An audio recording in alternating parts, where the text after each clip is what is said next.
Welcome to Clarity and Charisma Podcast. From the Handcrafted English team. Welcome back to Handcrafted English. Okay, Danielle, let's be completely honest right out of the gate today.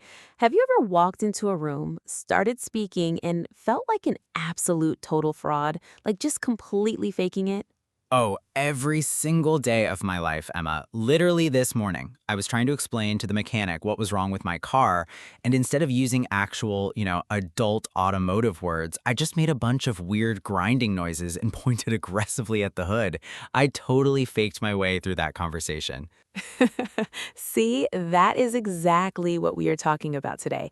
The fake it until you make it fluency guide. Because here's the big secret that native speakers don't want you to know. Half the time, we are just making it up as we go too. Fluency isn't about being perfect. It's about survival. It's about communication management.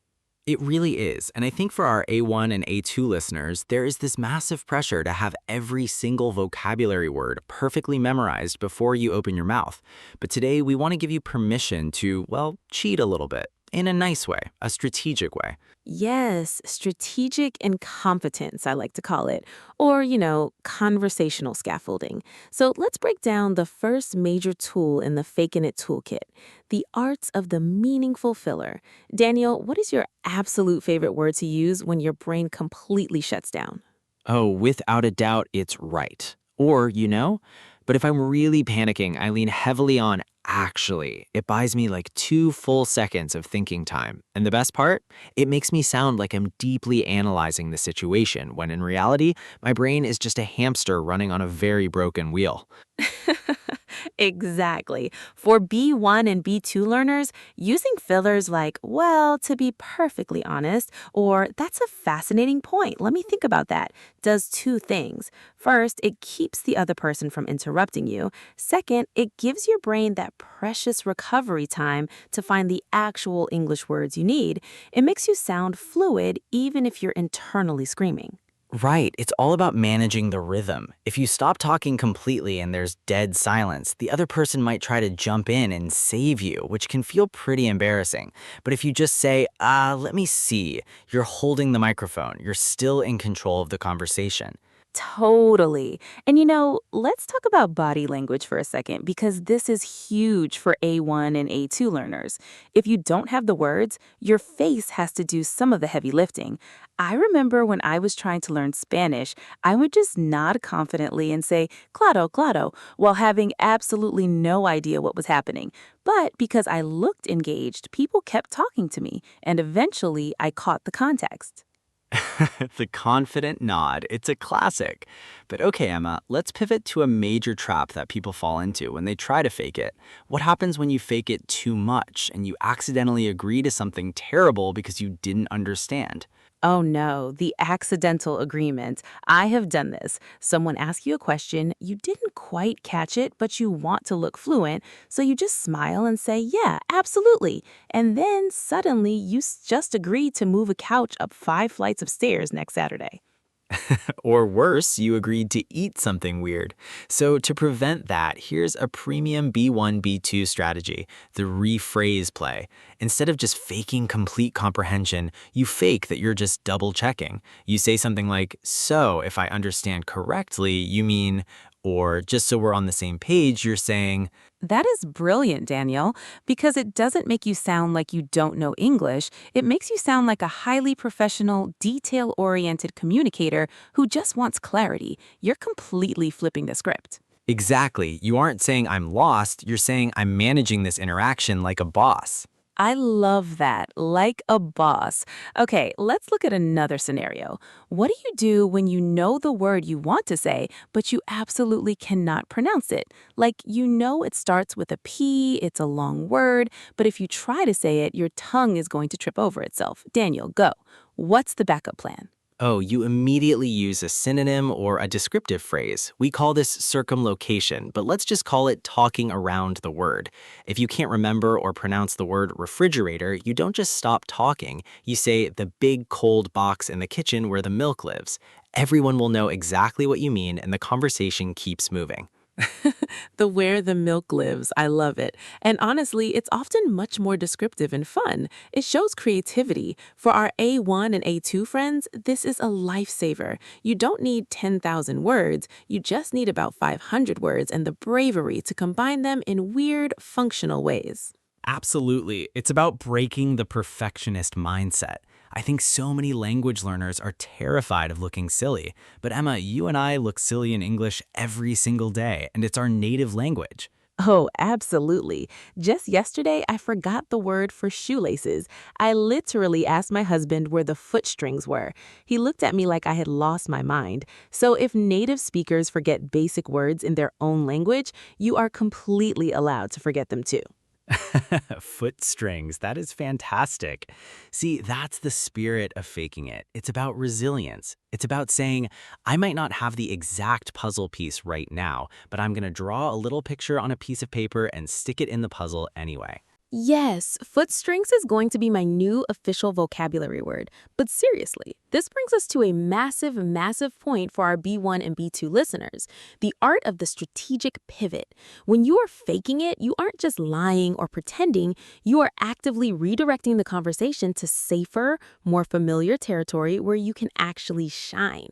Ugh, the pivot is an absolute masterclass move. It's what politicians do, right? But you can use it for good, not evil. If someone asks you a complex question about, say, global economic trends and your English brain just completely melts, you don't have to just stutter and freeze. You pivot. You say, well, I can't speak to the global market, but what I can say about my local business is... Boom, exactly. You just completely changed the rules of the game. You took the ball, you walked to a different part of the field, and you played the game you actually know how to win. It is so brilliant because it sounds entirely natural. No one thinks, oh, they don't know the English word for economics. They just think, wow, what a focused, practical answer. Right. It shows confidence. And confidence, honestly, is like 80% of the entire language learning battle. If you speak with a flat, terrified voice and stare at the floor, people are going to notice your grammar mistakes because you look like you're committing a crime. But if you hold your head up, smile, and just push through the sentence with energy, people focus on your meaning, not your prepositions. It's so true. Let's do a little live role play right now, Daniel. I want to show our A1 and A2 friends how this looks in real life. I'm going to pretend to be a very fast-talking, slightly impatient barista at a coffee shop, and you have to fake your way through ordering a complicated coffee without knowing the exact words. Ready? Oh gosh, okay, my fart rate is actually going up just thinking about this. Let's do it. I'm ready. Fake it till we make it. Fast, high energy. Hi, welcome to Starbeans. What can I get started for you today? We have our seasonal pumpkin spice, nitro cold brew, or our organic matcha blend. What's it gonna be? Deep breath, confident smile. Hi, let's see. Give me the big coffee, the one with the very cold milk on top. You know, the white fluffy stuff, and extra sweet. Actually, make it super sweet. Fast. You want an iced latte with cold foam and extra caramel syrup? Nodding vigorously, exactly. Perfect. You read my mind. That's exactly it. Normal voice, end scene. Look at that, Daniel. You didn't know the terms cold foam or iced latte with caramel syrup, but you got your coffee. You used big coffee, cold milk on top, and white fluffy stuff. It was perfect. You faked the vocabulary, but you kept the interaction moving forward smoothly. Wow, okay, I survived. But notice what I did there at the very end, Emma.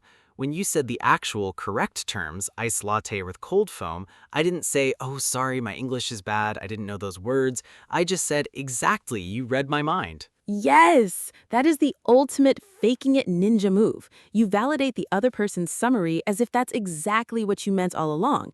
It completely hides the fact that you just learned 3 new words in that exact second. It keeps your confidence intact and keeps the relationship equal. It really does. And for our B1 and B2 listeners, this technique evolves into something we call the active echo. When someone uses a native phrase or an idiom you've never heard before, instead of looking confused, you can echo it back to validate it. Like if your boss says, we really need to touch base on this project next week, you can say, agreed, touching base next week is exactly what we need to do. Oh, that is sneaky, Daniel. I love it. You're basically borrowing their vocabulary and using it as your own shield. It makes you sound incredibly fluent because you're using their exact phrasing, and it gives you a chance to feel how those words feel in your own mouth without having to invent the sentence yourself. Exactly. It's like linguistic recycling. You're taking the English they just gave you, cleaning it up a little bit, and handing it right back to them. It's efficient, it's smart, and honestly, it makes the other person feel heard and understood, which is the whole goal of communication anyway. Right, because at the end of the day, communication isn't a vocabulary test. Your boss or your barista doesn't have a red pen grading your verbs. They just want to know if the project is getting done, or if you want sugar in your cup. If you get the message across, you pass the test, period. Absolutely. But Emma, we should probably talk about the emotional side of this. Faking it can feel, well, it can feel exhausting. It takes a lot of mental energy to constantly strategize, rephrase, and smile through the panic. Oh, it really does. Let's be vulnerable for a second here. When I was living abroad and trying to function in a second language every day, by 4 p.m., my brain was just completely cooked. It felt like my head was full of wet cement. I would literally go to the bathroom just to sit in a stall in total silence for 5 minutes, so I didn't have to fake comprehension anymore. Wow, yeah, I completely relate to that. The linguistic hangover is a real thing. It's the exhaustion from the sheer processing power your brain is using to decode sounds, predict meanings, and map out responses, all while trying to look completely relaxed and cool. It really is a hangover, and I think it's so important to tell our listeners that if you feel that way, you are not failing. You are actually winning. That exhaustion means your brain is actively building new neural pathways. You're doing the heavy lifting. So how do we protect our energy while we're faking it? Daniel, what's your number one sanity-saving tip for a B1 or B2 learner who is just hits that mental wall mid-conversation? For me, it's all about the honest exit. You don't have to fake it until you literally pass out from exhaustion. You can just gracefully step out of the spotlight. You can say something like, wow, this has been a really great conversation, but my brain is completely fried today. Let's catch up more tomorrow. It's charming, it's vulnerable, and it lets you leave the interaction on a high note before the exhaustion makes you completely freeze up. I love that so much. It's so human, and it reminds the other person that you are dealing with a whole second language, which is essentially a superpower. Exactly. You're operating with a slight delay because you're running two operating systems at the exact same time. That's not a weakness, it's an incredible skill. It really is. Okay, let's do a quick recap of our Fake It Until You Make It survival toolkit for everyone listening today. First, for our A1 and A2 friends, embrace the confident nod and meaningful fillers. Use let me see or actually to buy your brain those precious extra seconds. Second, don't let a missing vocabulary word stop you in your tracks. Use circumlocution. Talk around the word. If you forget shoelaces, just say footstrings. People will understand, and honestly, it makes you a much more creative and memorable communicator. Third, for our B1 and B2 learners, use the rephrase play and the strategic pivot. Don't just guess and accidentally agree to move a heavy couch. Say, just so we're on the same page, you mean, and if a topic is too complex, pivot the conversation to a safer area where you can use the English you actually know. And finally, use the active echo. Borrow the native speaker's phrasing and hand it right back to them. It keeps the rhythm smooth, builds your confidence, and makes you sound incredibly natural without needing to invent a brand new sentence from scratch. Beautifully summarized, Daniel. Look at us. We actually made it to the end of the episode without completely faking our way through it. Well, mostly. Mostly. I think we faked at least 10% of it, Emma, but hey, that's just standard show business, right? Exactly. To everyone listening out there, go out today, hold your head up high, use your fillers, use your foot strings, and just remember that you are doing amazing. You don't need perfection to connect with another human being. Well said. Thank you all so much for hanging out with us today on Handcrafted English. Don't forget to practice your confident nod in the mirror this week, and we will see you in the next episode. Bye, everyone. Keep faking it.